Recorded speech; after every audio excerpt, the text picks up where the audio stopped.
Well, hello everyone, and welcome to another episode of the Michelle Mayer podcast. Super excited about coming forward today with a interesting podcast. But as usual, you all, if you find my content relevant, if you find it necessary, shareable, so necessary that you want to share it, please subscribe, please like, please share. If you have the means to donate financially to this channel, please do so. We accept all donations. This is a grassroots interest of mine that I'm pulling forward just on my own against all odds, y'all. I mean, if you would know, what it takes to pull these things together, just to be motivated to offer up perspectives amidst my own life, um, and the things that I deal with daily in life, you would probably have another level of respect to this. But as with most things that we do in life, we go about them and people don't really know what drives us, and so all they see is what we do, but they don't know our story, right? And but our story is what drives us, and that's all that matters. If no one else knows your story, if you know it, you know that your story is what's pulling you forward. It's what's making you deliver upon your promise, and that's all that matters. That's the fuel that you need to get the job done.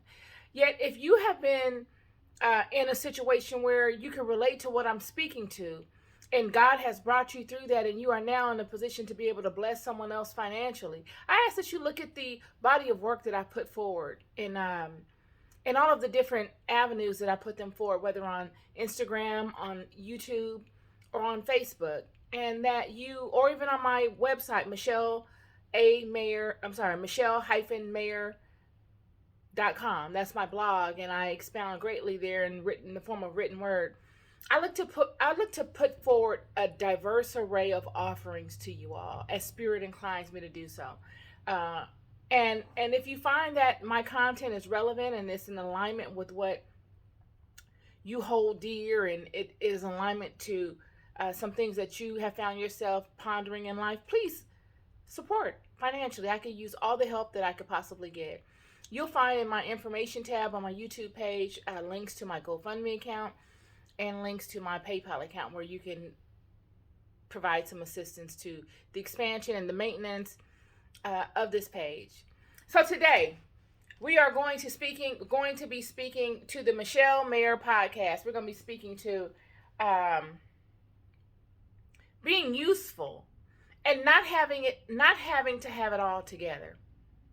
That's the content today. We'll be expounding upon some other stuff along the way, but really that's the meat of the conversation.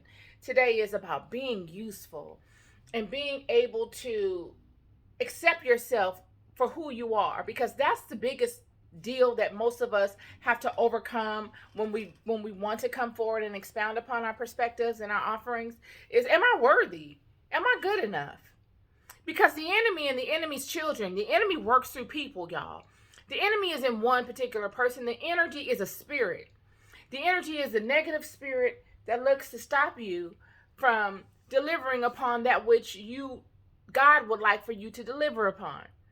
And the enemy will work through people that don't even know that they're being used. They don't have a clue. They're just expelling a feeling that they have within themselves for whatever reason. Remember, I told you, all these low-level energies harbor in people that have unresolved issues. Even though all of us do. This is why the enemy uses so many people. All of us have unresolved issues in one way or another. So we're all used in one way or another. And these issues and energies that are harbored within these people come in the form of jealousy, envy, deceit, lies, manipulations, all these feelings of inadequacy. When they see someone else doing something or hearing what they want to do, they immediately want to uproot it or to discourage it from manifesting themselves. And they don't even mean it. It's the spirit that comes upon them that does this. And this is what I want to speak to today. You don't have to have it all together to be useful. All you got to do is have the courage and the knowing that you must act. even immediately, even if you don't have it together. You must forsake your pride. You must forsake your own thinking as to how you will look. You must be willing to be made a mockery of so that God can use you. I'm telling you. I have found, friend, when I look through all the pages of the Bible, when I go even into the world now, or in the world of not so long ago, and I look at all the great ones that have come amongst the people, none of the great ones, not one of them, that did tremendous things in this world were perfect. None of them were masters at their own particular trade before they began walking that walk. None of them. I had to write just a happy birthday kind of congratulatory letter to Malcolm X. It was his birthday I believe it was May the 19th. And no one said anything. I didn't even see anything on social media except for one of my friends who always, she notices a lot of things, like historically, spiritually. She's one of those people that'll notice it. And she will allow spirit to move through her and post it. Whereas most people only post the popular stuff. They only post the stuff that other people post, and that's it. So I was scrolling and I saw on the reels that she had posted this on Malcolm X, and it was his birthday. And I thought, oh my goodness, it was Malcolm X's birthday. Now, had it been Martin Luther King's birthday, had it been any other individual's birthday, not discrediting any of those people, but any other individuals, whether it's Booker T. Washington, whether Harriet Tubman, whether it could have been Marcus Garvey, Frederick Douglass, you would have heard something, even if it wasn't a birthday, if it was some poignant thing that they did in life, you would have seen it on social media. We never see anything about Malcolm X. Ever. And I thought, oh no, I must take some time out to congratulate this man today on what he did. And when I began congratulating him through my post, I noticed that, all that he brought forward, you would think would have made other people from ethnic backgrounds feel as if they were being shamed or condemned or any of that negative energy, like he was waging war against him. But if you look throughout history and you look at his body of work, all that he has done in the earth, from Mecca to America to Cuba to all over the world, he never shamed anyone. He never made anyone feel subjugated, confined, disregarded. He never did. Ever. I can even say that the LGBTQ community even took up, I don't know if it was the LGBTQ community, but the gay community, gay rights activists, used his photo of him with the AK-47 in the window by any means necessary to speak to their passion about their rights. So if these people, which are of a whole nother demographic, didn't feel threatened by this man, that tells you something. Yet this man came forward with the least experience. He was the underdog from the gate. Red. They called him Red in the street. You have to read his autobiography. Excellent. One of the best books I've ever read. And I've read some books. It wasn't the best book I read for, it was written so poetically and blah, blah, blah, blah. It was the best book I've ever read because I read it at a very pivotal time in my life. I was a very young woman. I was searching for knowledge. I was going to community college. I had read the Dead Sea Scrolls. I read Francis Cress Welsing's The ISIS Papers. I read a tremendous amount of literature. And then I came across that book. And the way he spoke in that book, it opened me up. It was in a real perspective. It was down to earth, and it was facts upon facts upon facts. It was like meat. It wasn't no philosophical, blah, blah, blah, blah, blah. It was real stuff in a real life way. And it opened me up mentally. And pieces of it I still carry with me. Pieces of his perspective I still carry with me to this day. And I'm 50 years old. It's been over 30 years. So the point is that he came forward with the least, you guys. This is a street dude. This is a hustler. This is a dude that got after it however he had to get after it. He was not educated. He had a criminal background. This is an underworld figure. Yet God moved profoundly through this man. This is for all of you that feel like you're counted out. You could be sitting in a jail cell right now, friend, feeling like you are counted out. Don't you know that that is a powerful place? That is a place where you have no choice but to be disciplined. You could turn your thinking of that place into a way of serving you. Look at it as a way of you being able to focus on you. Learn your strengths. Learn your weaknesses. Go inward. Resolve whatever issues you got going on within yourself. Face yourself. Don't blame nobody else. Don't allow people to trigger you with their words. Learn how to overcome them. And get in contact with the God that is within you. What better place? Because that is exactly what that man did.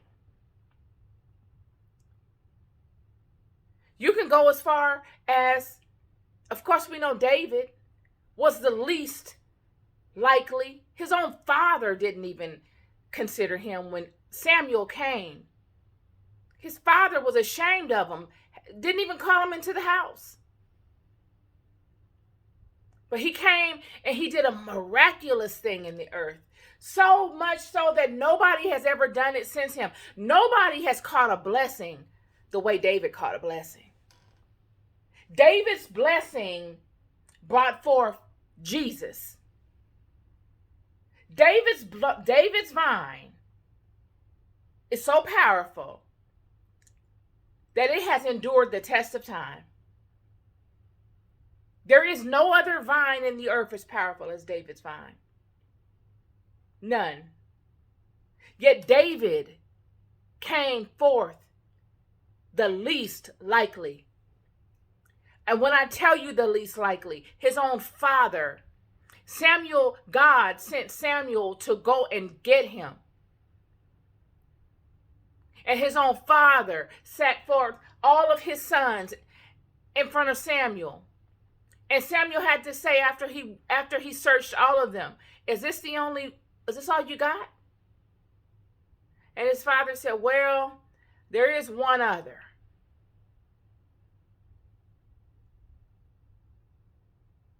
Yet David turned out to be the most triumphant, the most courageous, not the wisest. Nobody cares about wisdom like that. Wisdom is something you get through experience, friend. God does not look for the wisest person. God is the wisest. Why would God need you to be the wisest? And this is what I get from people. They want to always have the smartest people in the room and always consider all the smartest people. But what are you doing with that wisdom? How are you helping somebody else with that wisdom? Somebody that actually can take that wisdom that you hoard and go and make a play with it, a touchdown, over and over again in this life to actually get something done, to get us that much more closer to a win around here. But what we do is we sit up and we hoard the knowledge, or I don't want to say hoard it, but it is kind of like a hoard. We hoard it in ourselves, like a library within ourselves, because I know what it's like to want to know a lot of stuff. I'm that girl. I like to know stuff. And I like to know a tremendous amount of different stuff. But I don't have to be the smartest person in every aspect of that thing. I know my limits.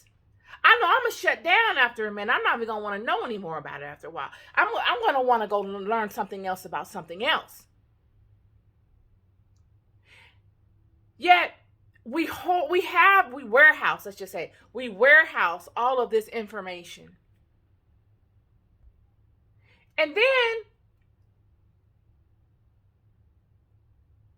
we offer it up in tidbits, in bits and pieces, but never like we know it. What good is it? What good is it if you know a bunch of stuff that I don't know, but you're not sharing it really in a way that I grasp it, or you're not sharing it with the public in a way that they can grasp it? You just know it. And it makes you feel better that you know it.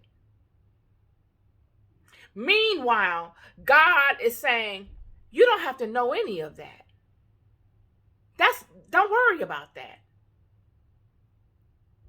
I will teach you everything you need to know, and I will give it to you that with the quickness. It will take you no time to get it. It will all make sense. All you need to do is act. You need to be able to align yourself with me, because that's the hardest part, friend. That's the part. It's staying in alignment. It's not learning all this stuff because you're fascinated already. You're going to want to learn it. But what will happen is, if you're not aligned properly, all you're going to do is absorb it, and it's not going to go any further than you really. It will go in a, it will penetrate in a way for someone else's interest to be tweaked by it, and then for them, if they can act, take your information and go act on it. But your information is not vast enough to default down into those people in the way that you have it. Only God could program a person in that way. Only God opens the gates for that. I've seen it with Malcolm. I've seen it with David, Gideon,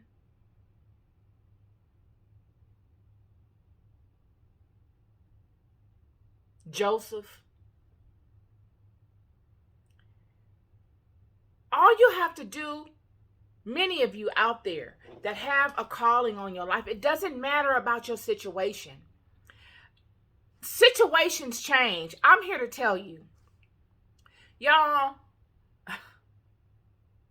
I have been in the craziest of situations. Like literally. Where I didn't know if I was coming or going, and I didn't know who I was dealing with. I'm dealing with a ghost. Situations will always manifest themselves. So if you're looking for the perfect climate to be useful, you will not ever be useful. God will have to force you. If you're looking for clarity and everything to line up in a way where it's clear sailing and you know exactly what you're going to do, okay. But don't be surprised if all of that goes to rubbish and now you're off on this strange path, wandering, leaning completely on God to guide you. Because I've been there too.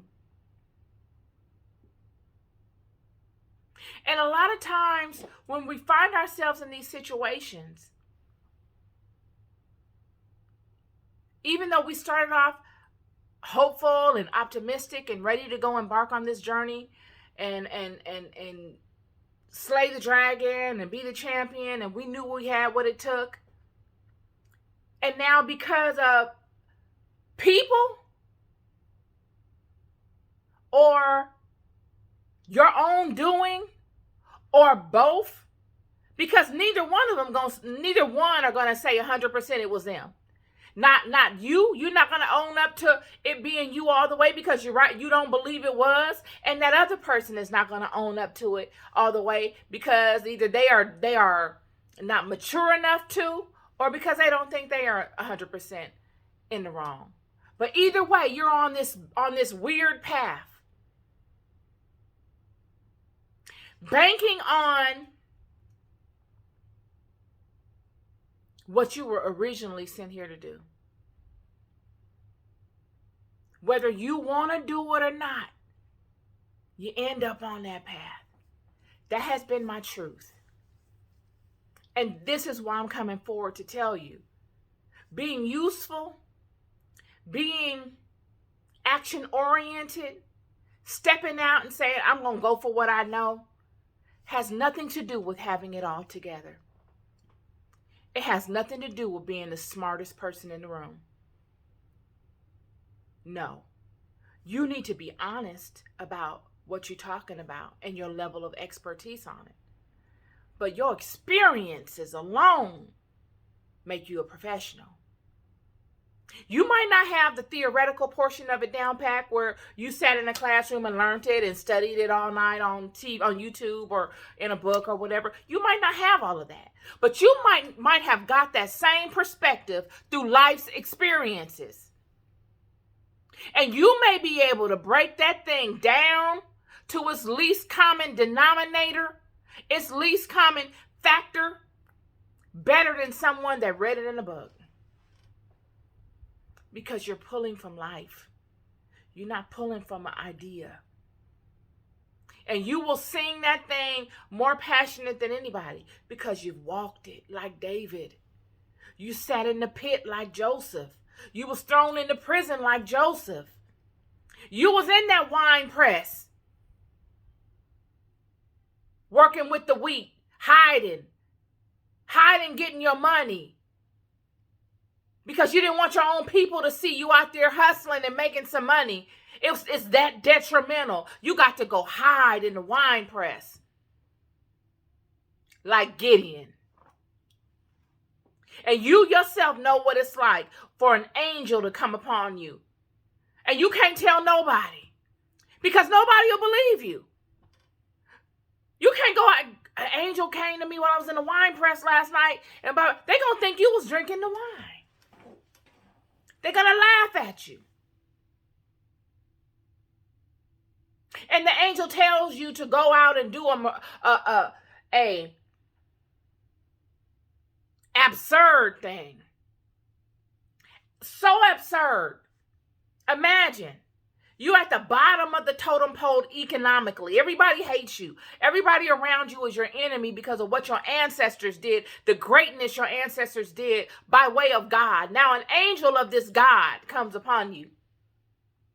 You're basically the lowest of the low. You're fallen. An angel of of this same God that did miraculous things for you and your people come upon you and tell you to go knock down the altars of these other gods. You already know. You don't want that job. You think Gideon wanted that? That was the last thing Gideon wanted. Gideon was in a hostage situation. What do? Do you say no? Do you say no? I'm not gonna do that. I'm not gonna do that. That's too much of it. That's too much. You're asking too much of me. Now, come on now. It's just me. I'm over here in this wine press dealing with this wheat. I barely making it. And you want me to go knock down these people's altars all by myself? Angel say, yep, that's what you need to do. And Gideon knows through the law of Moses, and because they're not so far stretched out like we are today, away from the true law and true nature of things, that he cannot tell this angel no. He's in a highly compromised situation. You ever been there? He already is down to nothing. Nothing. He's hiding from his own community.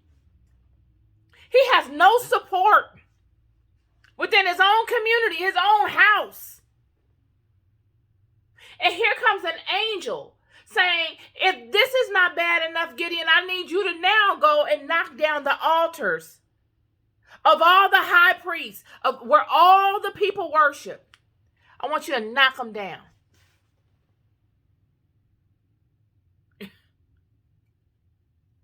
And the angel came to the least, the man with the least.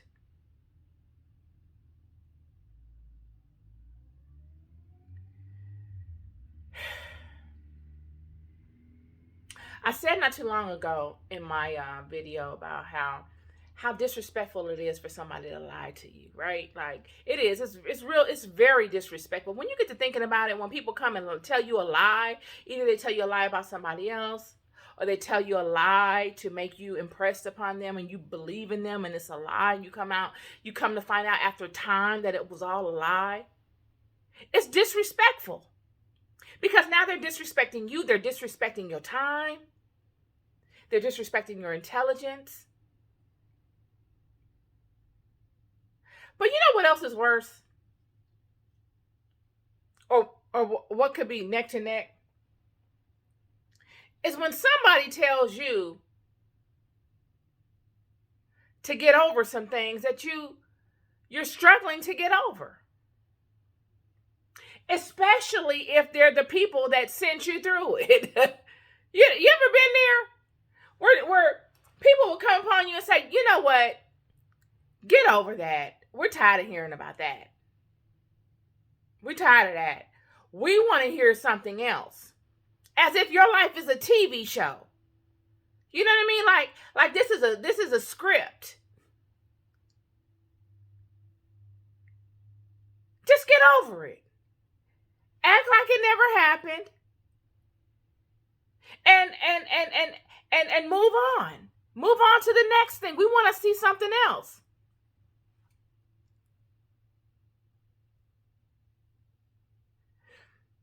It's interesting. Because being useful and having to get over stuff go hand in hand. Because, friend, whenever you are useful, you're going to find yourself in situations that subtract from you. You're going to find yourself in situations that add to you. They'll add goodness and they'll add negatives. They'll subtract goodness from you and they'll subtract positives from you.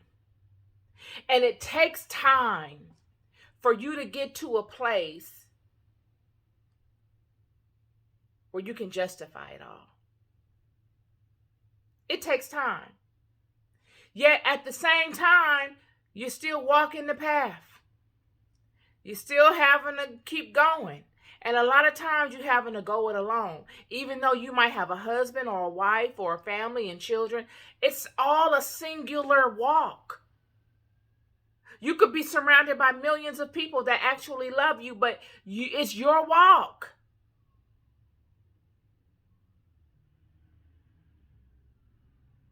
And yet, you'll be surrounded by people that either thrust you into these situations for their own selfish desires, or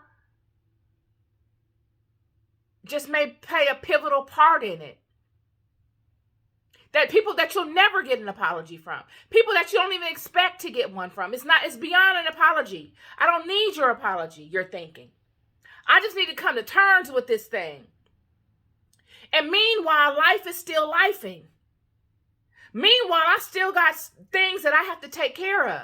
Meanwhile, I still have a lifestyle that I must adhere to. Meanwhile, I still have goals that I want to attain. And all of them are up in the balance because of this situation brought upon by whatever or whoever that's telling me, get over it. Don't nobody want to hear that no more. It's interesting. And still and yet, God expects you to be useful, friend. God expects you to perform. And if you're anything like me, you will. You don't have a problem with the performance. It's just that sometimes along the path, when things get to showing up, when the residual effects of what got you on the path sprouts up, and it reminds you, well, why am I dealing with this? Because of that. And you say,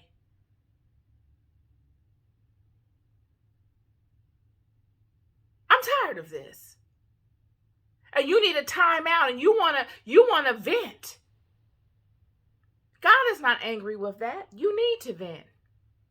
It's just that people don't want to hear it because people want to justify their own behaviors that may have actually put you on that path, that were not righteous. They don't want to be reminded of the unrighteousness. So they want you to shut up. Don't say nothing about it. Act like it never happened. And keep dealing with the unrighteousness. You know what I mean? It's amazing. It's amazing. Yet meanwhile, friend, God is saying be useful. Meanwhile, God is saying, come talk to me about it. I'm going to let you talk to me about it. I'm going to let you vent to me. And if they hear you, if they hear you vent to me, then so what? That's not my problem. But you vent to me. And I will restore to you the strength that left from your venting. All of that negative energy that you vented out, I will restore to you in strength and nourishment so you can keep going. Don't be discouraged. Be useful, y'all. Do not be discouraged in being useful. There is nothing better in this life. This is what I have come to know. Many of y'all know me from different avenues of life, whether work and friendships or social circles. There is nothing better that I have ever done in my life than being useful for God. And I ain't no holy roller, but I'm not no liar neither. I can honestly tell you that it is the most rewarding thing that I've ever done, ever. And there is nothing I've ever done that tops it. Nothing. Be useful. And don't be discouraged if you feel like you don't have it all together. The enemy and the enemy's vessels that the enemy works through will all come to distract you. They will come to undermine you and your credibility. They won't come to undermine your faith in yourself and the knowledge of what you know by way of their book knowledge or by way of their relationships. Don't worry about it. Just do what you have to do. And this is the beauty of God. God will put it in your heart so much that what you do will become addictive. You delivering upon the promise that God has in you in whatever capacity it is, and you being able to be useful will become addictive for you. You will have to do it. So it doesn't matter what anybody says. And the longer you do it, the more faith you have in yourself. So much so that all of the contradictions, all of the words of discouragement don't matter anymore. They fall on deaf ears. It don't even bother you. Because now you have a body of work in whatever vertical that you can look back on and say, I did that and I can do better and I will do better. But it's okay to be discouraged sometimes, friend, especially when the residual effects of other people's stuff show up in your life. It could be, you were married to someone for 30 years or whatever, and now you're in a divorce and you stuck with the bills of the marriage. It could be a situation where you've been on that job all this time, now you got to go find another one. And you don't want to be bothered with it. You don't want to have to go out and look for another job. But now you have to. But you want to be angry at the fact that you never would have thought that you'd be in this situation. All of these things are justifiable. They're disappointments. And it looks as if all of those other people have just, they don't have any baggage to carry because of it. You're carrying all the baggage. You need to just stay useful, friend. God is telling me this. Stay useful. It's okay to get frustrated, throw up your hands, and vent. It is fine to do that. And don't ever let someone tell you that it's not. But then get back to it and continue on. You'll love more than you'll ever know. You don't have to worry about how it's all going to work out. That's not your business. All you need to know is that it will. Stay optimistic. Stay expectant. And be good to yourselves and be good to one another. Do unto others as you would have them do unto you. Let that be your motto. That's my my podcast for you today. I got some exciting stuff coming up. I don't know. I'm not going to announce it right now because it's still in the makings. But looking forward to a thought-provoking Bible study tomorrow. I'll see you then. Peace and love.